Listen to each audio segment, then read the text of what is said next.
صبح ناشتے کے بعد وہ چائے کا کپ تھامے ٹیرس کی طرف آئی تھی اور دور وادی کے اوپر ٹھہرے بادلوں سے لطف اندوز ہو رہی تھی۔ آس پاس لگے چیڑ اور دیودار کے پیڑ صدیوں سے اسی طرح ساکت و جامد تھے جیسے کہ وہ کسی کے منتظر ہوں۔ وہ چائے کی چھوٹی چھوٹی چسکیاں لیتی کسی گہری سوچ میں گم تھی کہ جب ڈور بیل بجی۔ اس وقت عموماً دودھ والا یا پھر کبھی کبھی فرزانہ بوا سے ملنے والی کوئی پڑوس عورت آتی تھی، اس لیے مشال نے کوئی خاص نوٹس نہ لیا اور چائے سے لطف اندوز ہوتی رہی۔ تبھی اسے عقب سے بوا نے پکارا، مشال بیٹی، تم سے کوئی ملنے آیا ہے۔ اس نے مڑ کے دیکھا، بوا کے پیچھے بلیک جیکٹ میں ملبوس وہ سامان تھا۔ انہوں نے کہا کہ یہ تمہارے ساتھ یونیورسٹی میں پڑھتے تھے تو میں اندر لے آئی۔ بوا نے وضاحت کی، آ جائیں سامان۔ وہ سبز رنگ کی شال درست کرتے ہوئے بولی، جاؤ بیٹا، میں تمہارے لیے چائے لاتی ہوں۔ یہ کہہ کر بوا چلی گئی اور سامان اس کے برابر والی کرسی پر بیٹھ گیا۔ کتنا اداس، کتنا منتشر سا لگ رہا تھا وہ۔ اسے دیکھ کے مشال کو سادات حویلی کے کوریڈور میں کھڑا وہ سامان یاد آ گیا۔ تمہیں میرے گھر کا کیسے پتہ چلا؟ مشال نے اس کی چپ کے قفل کو توڑنا چاہا۔ میں کیسے بھول سکتا ہوں اس پتے کو، اس گھر کو، یہیں سے تو ہماری محبت نے جوانی میں قدم رکھا تھا۔ وہ دھیمے لہجے میں بولا، تمہیں ابھی تک یاد ہیں وہ دن؟ زومانی لہجے میں ہلکے سے طنز کی آمیزش تھی۔ کبھی کبھی زندگی کے کچھ بیتے دن زندگی کا قیمتی اثاثہ بھی بن جایا کرتے ہیں۔ سچ مشال، بہت آزمائشیں دیکھی ہیں تمہارے بعد میں نے۔ وجہ اب سمجھ میں آئی ہے کہ تمہیں سمجھنے میں غلطی کی تھی میں نے۔ شک محبت کا دشمن ہوتا ہے، بے اعتباری کی گنجائش نہیں ہوتی وفاؤں میں۔ لیکن میں نے وہی کیا جو تمہیں آج تک گناہگار سمجھتا رہا، تمہارے حال سے بے خبر رہا، اور تقدیر نے مجھے سزا ہی تو دی۔ شادی کے سال بعد، بیٹی کی پیدائش کے بعد پتہ چلا کہ کرن دوبارہ ماں نہیں بن سکے گی، کیونکہ بیٹی کی پیدائش پر سیزرین کے وقت اس کی اووریز کسی وجہ سے نکالنی پڑی تھی۔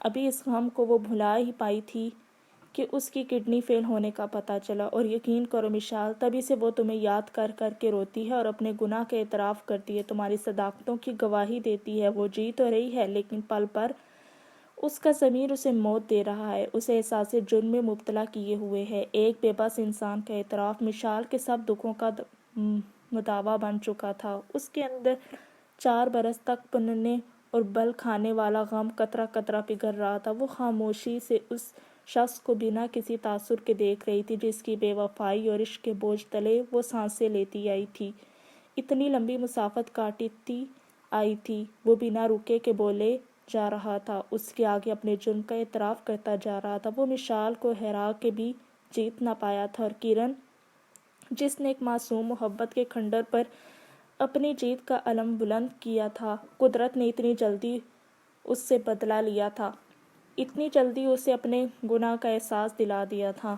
میں آج تم سے صرف معافی مانگنے آیا ہوں، اپنے اور کرن کے گناہوں کی۔ میں نے تمہیں سمجھا نہیں اور کرن نے تمہیں سمجھنے نہیں دیا، اور یہی چیز ہم دونوں کی منتشر زندگی کی وجہ بنی۔ پلیز مشال، مجھے معاف کر دو، اور پلیز ایک بار زندگی کی جنگ ہارتی کر کے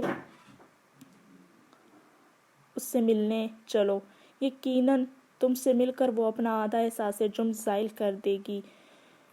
وہ الجھے بکھرے لہجے میں مخاطب تھا، میں نے تو کبھی تمہارا برا نہیں چاہا سامان۔ تمہاری شادی کے بعد میں نے ہر سانس میں تمہاری اور کرن کی خوشیوں کی دعا کی ہے، تم دونوں کے تاعمر ساتھ کی دعائیں۔ میں نے تو کبھی کسی سے شکایت بھی نہ کی۔ تم نے غلط فہمی کی آڑ میں آ کر مجھے کیا کچھ کہہ دیا، میں چپ رہی۔ تم نے بنا مجھ سے بات کہے، اطلاع دیے فیصلہ کر لیا۔ میں نے کچھ نہیں کہا، تم نے نئی دنیا بسا لی، میں چپ چاپ تمہاری دنیا سے نکل آئی، اور اب جب تم ملے تو اتنے منتشر، اتنے بکھرے، الجھے ہوئے۔ مجھے لگتا ہے کہ میری دعاؤں میں قبولیت کا اثر ہی نہیں، میری ساری دعائیں بیکار گئیں، فرش اور عرش کے درمیان اپنے معبود کو تلاشتی ہوئی اور لٹا دی ہوئیں۔ مشال بہت سچائی سے بولی تھی، میں کرن سے ضرور ملوں گی سامان، لیکن اس سے پہلے میں کرن کے ٹیسٹ رپورٹس دیکھنا چاہتی ہوں۔ میرے ایک انکل ڈاکٹر ہیں، میں ان سے کرن کی بیماری ڈسکس کرنا چاہتی ہوں۔ مشال کی اس بات نے سامان کے چہرے پر مسکراہٹ ہی تو دوڑا دی تھی۔ تم واقعی چلو گی مشال؟ واقعی؟ کرن کتنی خوش ہوگی نا، میں تمہیں کل ہی اس کے ٹیسٹ رپورٹس بھجوا دوں گا مشال، وہ بے یقینی سے بولا، اور جب وہ جا رہا تھا تو مشال خود کو بہت ہلکا پھلکا محسوس کر رہی تھی۔ اس شخص کے اعتراف جرم نے مشال کے تمام دکھوں کو دھو دیا تھا، اور زندگی میں پہلی بار جب مشال نے اپنے دل کو ٹٹولا تو اسے جواب ملا کہ سامان کی محبت کی بیل اب اس کے دل میں مرجھا چکی ہے۔ اب اس پر کوئی پھول، کوئی کانٹا نہیں لہراتا۔ آج وہ پہلی بار کھل کے مسکرا سکتی تھی کہ آج اس کا دل یک طرفہ محبت کے بوجھ سے خالی ہو چکا تھا۔ آج وہ عرصے بعد ایک الگ مشال تھی۔ کیسے ہو زیب؟ 4 برس کے طویل انتظار کے بعد ایئر بیس میں مشال کی آواز گونجی تھی۔ شاہ نے تو خود کو عالم خواب ہی میں محسوس کیا تھا۔ مشال، تم کہاں ہو؟ تم کیسی ہو؟ بالکل ٹھیک ہوں۔ آج تمہاری شدت سے یاد آئی تو تمہیں فون کر لیا۔ اتنے سالوں تک تم نے بنا میرے کسی جواب کے مجھے خط لکھے، مجھے اپنے رابطے کے نمبرز دیے، اور میں نے تمہارے کسی رابطے کا جواب نہ دیا۔ لیکن اب مجھے تمہاری ضرورت ہے زیب، مجھے اپنے سب سے اچھے دوست اور چارہ گر کی شدت سے ضرورت ہے۔ میں نے ایک فیصلہ کیا ہے زیب، اور مجھے اس فیصلے کی تکمیل کے لیے تمہاری ضرورت ہے۔ وہ بہت مان سے بولی تھی۔ کہاں ہو تم؟ میں پہنچتا ہوں۔ وہ مسکرا دیا تھا۔ مری میں ہوں، 4 برس سے اسی گھر میں جہاں ہم سب پکنک پر آئے تھے۔ آؤ گے نا زیب؟ ضرور آؤں گا، میں کل ہی پہنچتا ہوں۔ وہ جتنے پیار سے بولا تھا اتنا ہی مشال کے دل میں اس کے لیے فخر جاگا تھا۔ وہ ہمیشہ کی طرح دکھوں کا مداوا بن کے آیا تھا۔ اس کی دوستی تھی بھی تو ایسی، ہر شرط سے پاک، ہر شک سے اوپر۔ اگلے دن اپنے قول کے مطابق وہ اپنے مختصر سے زادرہ کے ہمراہ موجود تھا۔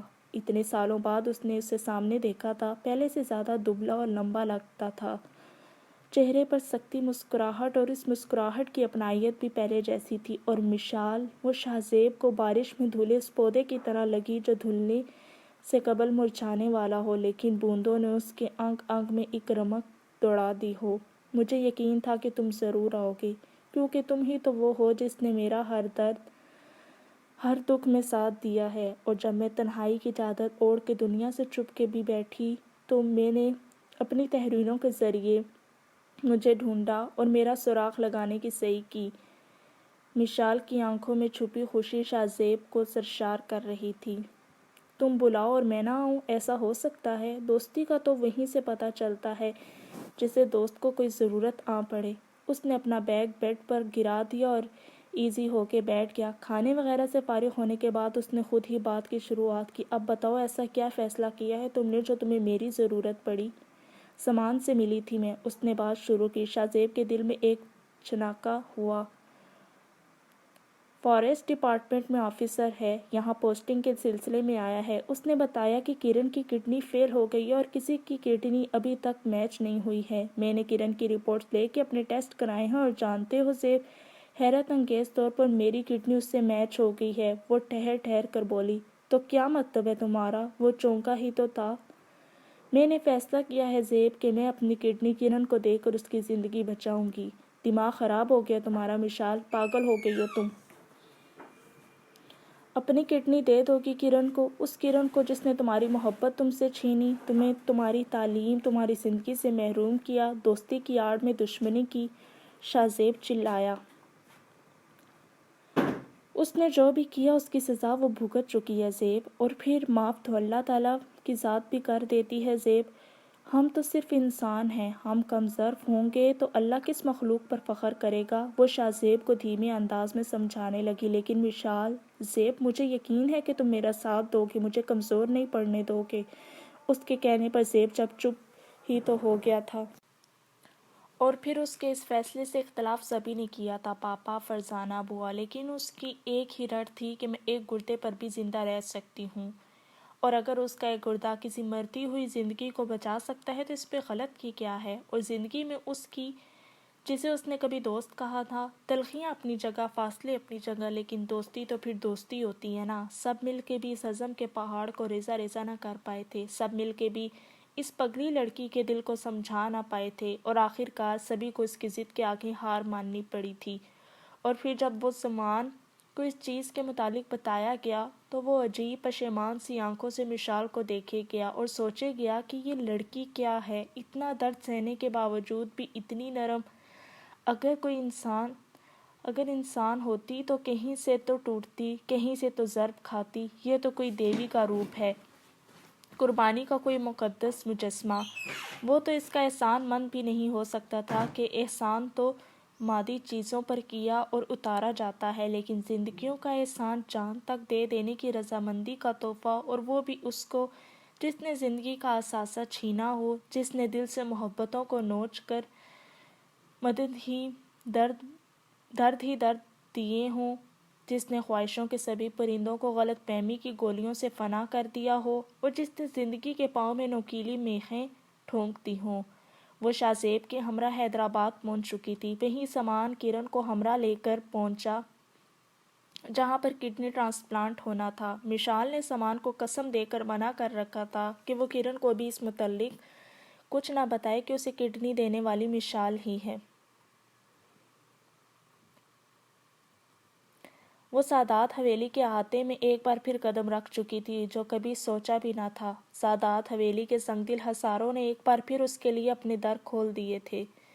وہ اپنی بیساکھیوں کے سہارے چلتی اندر آ رہی تھی۔ اندر کوریڈور میں داخل ہونے کے بعد اس کے قدم پل بھر کو لڑکھڑائے تھے کہ اسی جگہ اس نے سامان کو آخری بار دیکھا تھا۔ اس کے چہرے پر ندامت کا کوئی عکس ہونے کے بجائے شکوہ تھا، گریز تھی اور کرختگی تھی، جیسے کہ اس نے نہیں، مشال نے دھوکہ دیا ہو، جیسے کہ اس کے سپنوں کے شیش محل کو مشال نے پتھر مار کے توڑا ہو۔ سیڑھیاں عبور کر کے وہ اس کمرے میں داخل ہوئی تو کمرے میں سامان اور کرن کو پایا۔ کرن بیڈ پر دراز لمبی لمبی سانسیں بھر رہی تھی۔ ایک پل کو تو مشال اسے پہچان ہی نہ پائی۔ کہاں وہ شفاف رنگت، مغرور تیکھے نین نقش والی لڑکی، سارے جہاں کو اپنے پاؤں تلے روننے والی لڑکی، اور کہاں یہ سیاہ رنگت، مرجھائے نین نقش، پیڑیوں والے سیاہ ہونٹ، اندر دھسی کمزور آنکھیں۔ مشال کو دیکھتے ہی کرن کی ان بیمار آنکھوں میں کچھ اشک چمکے۔ اس نے اٹھنے کی کوشش کی۔ مشال اس کے قریب آئی، اس کے بیڈ پر بیٹھی اور اس کے گلے لگ گئی۔ دل کی دھڑکنوں میں ایک شور اٹھا، پرانے غم پھر سے بل کھانے لگے۔ کرن دل کھول کے اس کے شانے پر آنسو بہانے لگی، اپنی ندامتوں کو اس کے آگے چھلکانے لگی، اور وہ اس کے بالوں میں اپنی انگلیاں ڈالے اسے ڈھارس دینے لگی، اسے چپ کرانے لگی۔ دوستی سے بھرے نرم ہاتھ اس کے وجود پر سایہ کرنے لگے۔ میں تمہاری گناہگار ہوں مشال، میں نے تم سے تمہاری محبت چھینی ہے، تمہاری وفاؤں کو پامالی دی ہے۔ روتے روتے اس کی ہچکیاں بند گئی تھیں۔ نہیں کرن، تم کسی کی بھی گناہگار نہیں ہو۔ جو میری قسمت میں نہ تھا اس کا غم کیسا؟ تم تو میری دوست ہو نا، اور دوست تو اپنے ہوتے ہیں، اپنوں سے بھی زیادہ قریب۔ مجھے تم سے کوئی گلہ نہیں ہے۔ مشال نے اس کے آنسو پونجے۔ نہیں مشال، تم مجھ سے گلہ کرو، شکوہ کرو، لڑو مجھ سے، بدلہ لو مجھ سے۔ تمہاری سی چپ نے عرش کو ہلا ڈالا مشال، تمہاری سی خاموشی نے مجھ کو سزا دی ہے۔ خدا کے واسطے اس چپ کو توڑو مشال۔ کرن نے بے بسی سے اس کے آگے ہاتھ جوڑ دیے۔ تم نے جتنی سزا جھیلنی تھی جھیل لی کرن، اب خدا نے تمہارے لیے خوشیاں چنی ہیں جن کی تم حقدار ہو۔ کل انشاءاللہ تمہارا ٹرانسپلانٹ ہوگا، تمہیں نئی زندگی ملے گی، اپنی زندگی کی ہر خوشی دیکھو گی، اور جب دکھ کی کانٹوں بھری راہوں کے بعد خوشی کی من چاہی منزلیں ملتی ہیں نا، تو بہت اچھا لگتا ہے۔ بھول جاؤ سب کچھ کرن، بھول جاؤ پلیز۔ مشال کے لفظ محبت میں ڈوبے تھے۔ پاپا، یہ آنٹی کون ہے اور ماما انہیں مشال کیوں بلا رہی ہیں؟ مشال کو عقب سے ایک معصوم سی آواز ہوئی۔ اس نے مڑ کے دیکھا، سامان کی گود میں ایک ننھا سا گول گوتھنا سا وجود تھا۔ پنک فراک میں بالوں کی دو چھوٹی سی پونیاں بنائے۔ کیونکہ بیٹا، ان کا نام بھی مشال ہے، مشال احمد خان، سامان نے اسے سمجھایا۔ جس طرح میرا نام مشال سامان شاہ ہے، اسی طرح۔ وہ بھی اسی معصومیت سے بولی، اور سامان اور مشال دونوں کے دل میں ایک ٹیس اٹھی۔ یہ میری بیٹی ہے مشال، تمہاری ایک جیتی جاگتی یاد، جسے دیکھ کے پل پل مجھے تم یاد آئیں۔ اس نے تمہیں کبھی فراموش نہیں ہونے دیا۔ کرن نے ننھی مشال کو اپنے پاس بلا کے کہا، اور مشال نے اسے پکڑ کے اپنی باہوں میں تھام لیا۔ آنٹی، آپ بھی مشال ہیں اور میں بھی۔ وہ بہت پیار سے مسکرائی تھی، اور مشال نے اسے اپنی باہوں میں بھینچ لیا۔ اسے غور سے دیکھو مشال، تمہیں ایسا لگے گا کہ قدرت نے تمہیں تصور میں رکھ کے اسے بنایا اور ہمارے آنگن میں تمہاری نشانی کے طور پر بھیج دیا ہے نا؟ کرن کے کہنے پر مشال نے اس کے ننھے سے خال و خد کو دیکھا۔ اس کی لو دیتی آنکھیں، ننھی سی ٹھوڑی اور کشادہ ماتھا مشال کی طرح تھا۔ یہ تو تحفہ ہے تم دونوں کو اللہ کی طرف سے کرن، اس سے بڑی نعمت اور کیا ہو سکتی ہے؟ خدا اس کے سر پر تم دونوں کا سایہ ہمیشہ قائم رکھے۔ مشال کے دل سے دعا نکلی۔ کرن بھی قدرے ہلکی پھلکی ہو چکی تھی، ندامتوں کی گرد چھٹ چکی تھی۔ اگلے دن ٹرانسپلانٹیشن کا آپریشن تھا۔ پہلے مشال کو او ٹی میں لے جایا گیا۔ او ٹی کے باہر شاہ زیب فکرمند اور دعا گو کھڑا تھا۔ محبتوں کے امتحان کے لمبے تبھی ہوتے ہیں کہ جب محبوب کے بچھڑ جانے کے خدشے اور مل جانے کی امیدیں ساتھ ساتھ ہوں۔ 2.5 گھنٹے کے بعد ڈاکٹر او ٹی سے باہر آیا اور آپریشن کامیاب ہونے کی خوشخبری انہیں سنائی۔ مشال کو ICU میں شفٹ کیا گیا۔ اگلے ہی دن کرن کو آپریشن کرنا تھا اور کڈنی لگانی تھی۔ تب تک مشال ہوش میں آ چکی تھی اور کرن کے لیے دعا گو بھی تھی۔ کرن کی باڈی نے بھی مشال کی کڈنی ایکسپٹ کر لی تھی اور اب اس کی زندگی کو کوئی خطرہ نہیں تھا۔ مشال کے جسم کا ایک ضروری پرزہ کرن کی زندگی کا باعث بن گیا تھا، اور کرن کو جب ہوش میں آنے کے بعد علم ہوا کہ اسے زندگی بخشنے والی مشال ہے تو وہ اپنی آنکھوں پر باندھ نہ سکی۔ احساس تشکر اور پشیمانی تلے اور دبی جاتی تھی۔ معاف کرنا ہی تمہارا بہت بڑا احسان تھا۔ اس نئے احسان کے بدلے میں تمہیں کیا دوں مشال؟ وہ نم آنکھوں سے بولی تھی۔ اپنی زندگی بھر کی دوستی اور ڈھیر ساری دعائیں۔ مشال نے مسکرا کے اس کا ہاتھ تھاما۔ میری ایک بات مانو گی مشال؟ تم سمان سے شادی کر لو، سچ مانو، مجھے کوئی اعتراض نہیں ہوگا۔ کرن نے محبت سے کہا اور سمان نے حیرانی سے اسے دیکھا۔ کونے میں کھڑے شاہ زیب کے دل کی دھڑکنوں میں اتل پتل ہونے لگی۔ نہیں کرن، سمان تمہارا نصیب تھا اور تمہارا ہی رہے گا۔ میں اپنی تقدیر چمکانے کے لیے کسی کے مقدر کا ستارہ چھین تو نہیں سکتی نا۔ میں چلتی ہوں، زندگی نے چاہا تو پھر ملیں گے۔ یہ کہہ کے وہ کرسی سے اٹھی، اپنی بیساکھیاں تھامے اور جانے لگی۔ ابھی وہ دروازے سے باہر آئی ہی تھی کہ عقب سے اسے سمان نے پکارا، مشال رک جاؤ، مشال ایک بار پھر میری زندگی میں سے مت جاؤ۔ مشال، کرن کی بات مان لو، مجھے اپنی غلطیوں کی تلافی کا صرف ایک موقع دو، میری بن جاؤ مشال، میری بن جاؤ، سمان نے کہا۔ مشال کی آنکھیں پل بھر کو نم ہوئیں۔ سمان، اگر یہ بات تم مجھے تب روک کے کہتے جب میں جا رہی تھی ہمیشہ کے لیے تمہاری زندگی سے، تو شاید میں پلٹ آتی، دنیا بھر کو ٹھکرا کے تمہارے سائے سے لپٹ جاتی، لیکن اب یہ باتیں میرے لیے نہیں ہیں سمان، اب تمہاری محبت میرے لیے نہیں ہے، اب تمہاری زندگی، تمہاری کرن اور تمہاری مشال ہیں۔ ان دونوں کو اپنی محبتیں دو سمان، ان دونوں سے اپنی خواہشیں منسلک کرو۔ مجھے تنہا رہنے کی عادت ہو گئی ہے اور پھر دل کوئی پتھر تو نہیں ہوتا کہ جس پر کھینچی لکیر دوبارہ کبھی مٹ نہ سکے۔ عشق کا مزاج بڑا آوارہ ہوتا ہے سمان، یہ کسی کے بہلانے سے نہ بہلتا ہے اور نہ بلانے سے پلٹتا ہے، یہ تو بنا بلائے بنا کہے ہوتا ہے اور پھر دلوں میں بس جاتا ہے۔ مجھے سہاروں کے بغیر زندہ رہنے کی عادت ہو گئی ہے۔ یہ کہہ کے وہ پلٹی اور اپنی بیساکھیوں کے سہارے جانے لگی۔ سیڑھیوں پر ہی تھی کہ لڑکھڑاتی گئی اور کسی کی باہوں نے اسے تھام لیا۔ اس نے دیکھا تو وہ شاہ زیب تھا۔ اگر تمہیں سہاروں کی عادت نہیں ہے مشال، تو مجھے تو ہے، میں تمہارے سہارے کے بغیر مر جاؤں گا، مجھے تنہا مت چھوڑو۔ شاہ زیب کے لہجے میں محبتوں کے دیے روشن تھے۔ مجھے بھی تو پل پل تمہاری ضرورت رہی ہے زیب۔ تم نے مجھے تب بھی چاہا جب میری چاہت کسی اور کی تھی، تم نے مجھے تب بھی سنبھالا جب مجھے سنبھالنے والا کوئی نہ تھا، تم میرے تب بھی بنے جب میرا بننے والا کوئی نہ تھا۔ مجھے صرف اور صرف تمہارے سہارے ہی کی ضرورت ہے۔ وہ اس کے کندھے پر اپنا وجود گرائے نم آنکھوں سے مخاطب تھی۔ بس اب رو نہیں، مجھے بہت وقت برباد کر لیا تم نے رو رو کے، تنہا رہ کے۔ چلو اب نئی منزلیں تلاش کریں، نئے گھروندے جوڑیں، خوشیوں کے نئے گیت بنیں، خواہشوں کی تتلیوں کو تھامیں، چلو ایک دوسرے کے ہو جائیں۔ شاہ زیب کی آنکھوں کے کونے میں بھی نم تھا۔